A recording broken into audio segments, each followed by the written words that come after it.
গভীর রাত, পূর্ণিমার চাঁদের আলোয় মাঠের রাস্তা দিয়ে উড়ে যাচ্ছে চম্পা ডাইনি। চোখে তার রাগের আগুন, মুখে তার রাগের গজগজ শব্দ।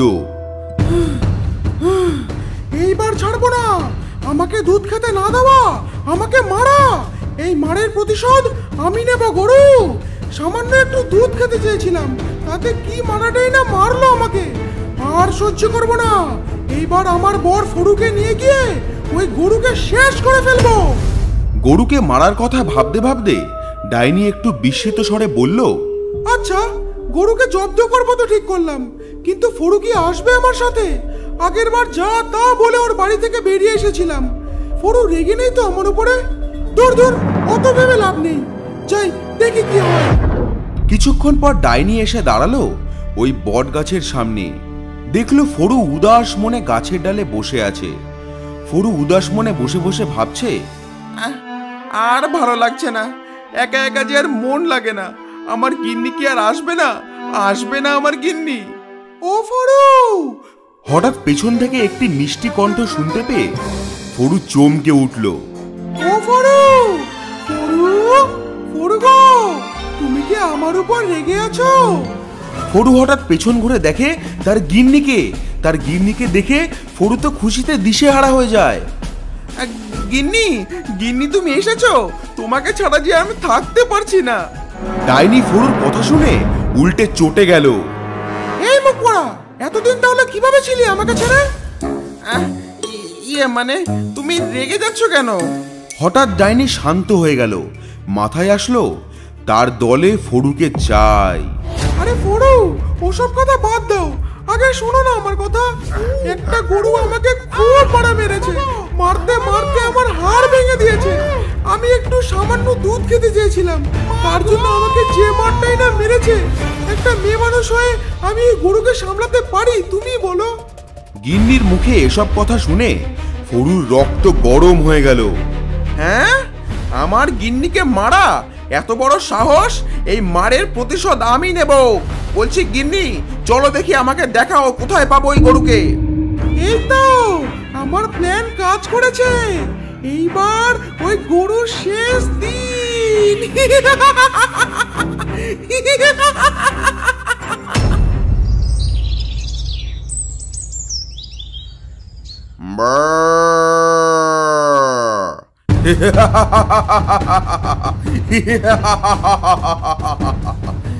ওই বেটা ডাইনিকে হেব্বি মজা দেখিয়েছি, আমার দুধ চুরি করা। কিন্তু ওই ডাইনি তো আবার আসবে বললো, আর এইবার ওর বরকে নিয়ে আসবে। আমাকে ব্যাপারটা এত হালকায় নিলে হবে না, আমাকেও প্রস্তুতি নিতে হবে। আসুক ওই ডাইনি ওর বরকে নিয়ে, ওদের দুটোকে কুচি কুচি করে কাটবো। এই বলে গরু হাওয়ার গতিতে গোয়াল ঘরটাকে একটি আস্ত জিমখানায় পরিণত করলো। এই তো আমার জিম রেডি। ঠিক আছে, এবার পুশ আপটা শুরু করে দি।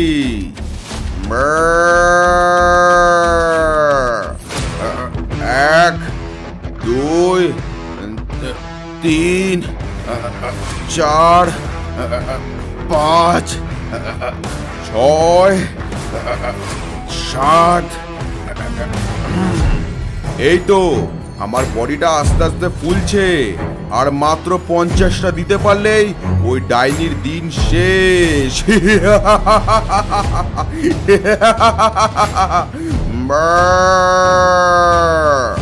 গরুর গোয়ালঘর থেকে শোনা গেল জিম করার আওয়াজ। গরু নিজের শক্তি বাড়াচ্ছে, এদিকে গরু নিজেকে তৈরি করছে, আর অন্যদিকে ডাইনি। হ্যাঁ গরু, আমার মারের বদলা তোমাকেই নিতে হবে, কিন্তু ওই গরু যে খুব বড়, আমরা দুজন মিলে ওকে আটকাতে পারবো না। এই জন্য চাই আমাদের কিছু অস্ত্র। হ্যাঁ হ্যাঁ, ঠিক বলেছো। নাও নাও, এবার তুমি তোমার জাদু মন্ত্রের দ্বারা কিছু অস্ত্র প্রকট করো। কিছুক্ষণ পর ডাইনি যোগ দিয়ে বসেছে।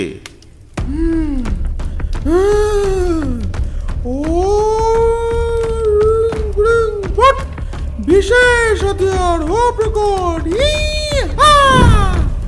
ওম রিং রিং রিং ফট, বিশেষ হাতিয়ার হো প্রকট।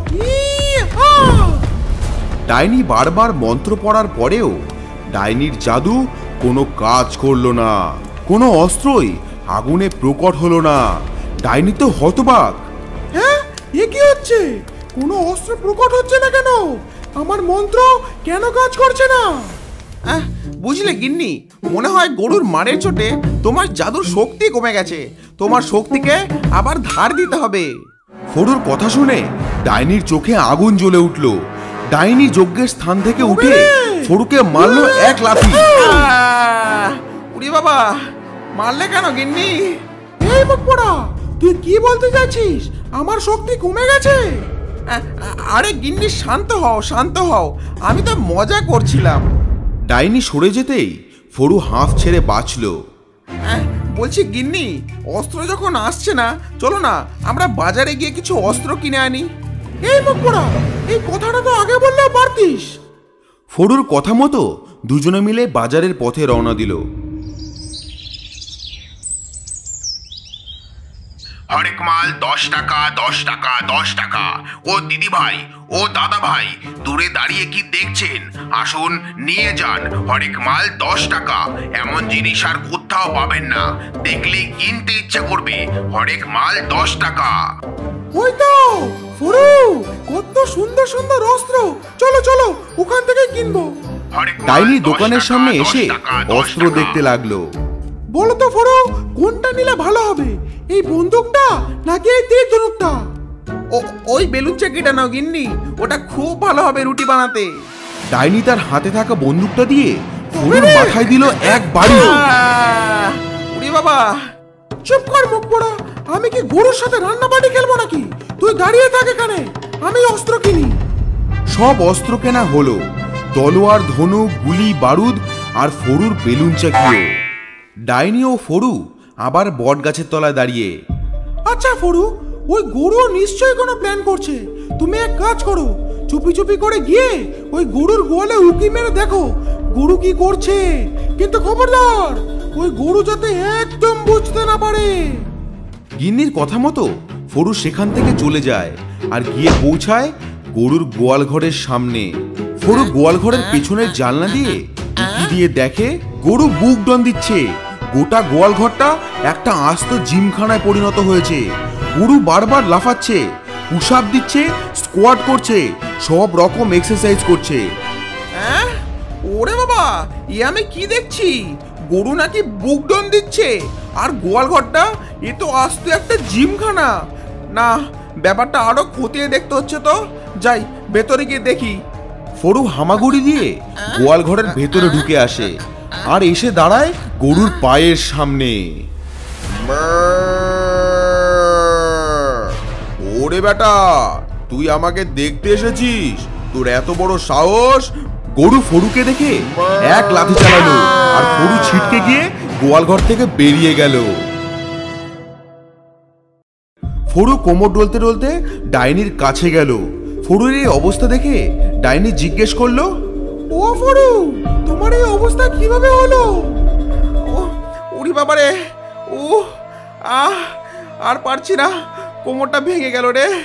গিন্নি, ওই গরু কি জোরে লাথিটাই না মারলো আমাকে। ওই গরুর গোয়াল ঘরে একটা আস্ত জিমখানায় পরিণত। ওরে বাবা, এ আমি কি দেখছি? ব্যাপারটা আরো খতিয়ে দেখতে হচ্ছে তো। এক এক করে ফড়ু ডাইনিকে সব বলল। আর সেই শুনে ডাইনির চোখে আগুন জ্বলে উঠল। ডাইনি বলল, আমাদের দুজনের মারের প্রতিশোধ আমরা নেবই। চলো চলো, ওই গরুর কাছে চলো। ডাইনির এক হাতে বন্দুক, কাঁধে তীর ধনুক আর ফড়ুর হাতে বেলুন চাকি। দুজনে এগিয়ে যাচ্ছে গরুর গোয়ালের দিকে। চলো ফড়ু, আজ ওই গরুর দিন শেষ। ডাইনি আর ফড়ু এসে পৌঁছালো গরুর গোয়ালের সামনে। গরু, আজ তোর দিন শেষ। আজ তোকে কেউ বাঁচাতে পারবে না আমাদের হাত থেকে। আরে ডাইনি, তুই এসেছিস তাহলে? ঠিক আছে, দেখি কে জেতে আজকে। ডাইনি একটা তীর ছুঁড়ে মারল গরুর দিকে। গরু মাথা নিচু করে সেই তীরের হাত থেকে বেঁচে গেল। ডাইনির পর ফড়ু এগিয়ে গেল ফড়ুর বেলুন চাকি নিয়ে। আর সেই সময় গরু তার শিং দিয়ে ফরুকে মারলো এক গুঁতো। ফরু ছিটকে গিয়ে দেয়ালে বাড়ি খেলো। ওরে বাবা রে, ওরে বাবা রে, ওরে মা রে। ও ডাইনি আবারও গরুকে লক্ষ্য করে একটা তীর ছুঁড়ে মারলো। গুলির বেগে আসা তীরের থেকে গরু আবারও ভোট মেরে বেঁচে গেল। আর তীরটি গিয়ে লাগলো গরুর কপালে। ওরে বাবা রে, গিন্নি একটু দেখে চালাও।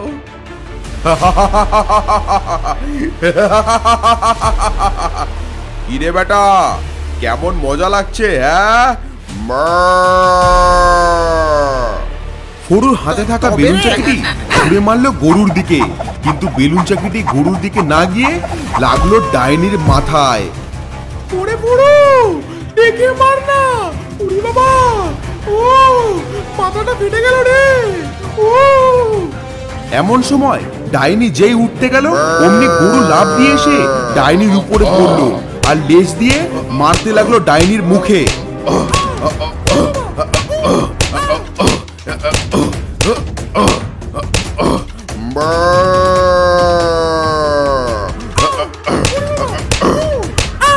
এই গরু, ছেড়ে দে। কি করছিস? ছেড়ে দে গরু, ছেড়ে দে। আমি আর কখনো আসবো না। পারিস না, পারিস না। আমি হার মেনে নিয়েছি। ও ওরে বাবা। তোরা যদি এইখানে আর এসেছিস তাহলে তোদের আর বেঁচে ফিরতে হবে না। ওই দিনই তোদের শেষ করে ফেলবো। ফরু ল্যাংড়াতে ল্যাংড়াতে এসে বলল, ওরে বাবা, ওরে মা। ও না না গরু দাদা, আমি আর কোনোদিনও আসবো না। ও গিন্নি, তোমাকেও আর আসতে হবে না। চলো চলো, এখান থেকে চলো। ও আ ওরে বাবা, ও আমি আর কোনোদিন আসবো না এখানে। গরু, তুই আমাদের ক্ষমা করে দে। আমি আর কখনো আসবো না।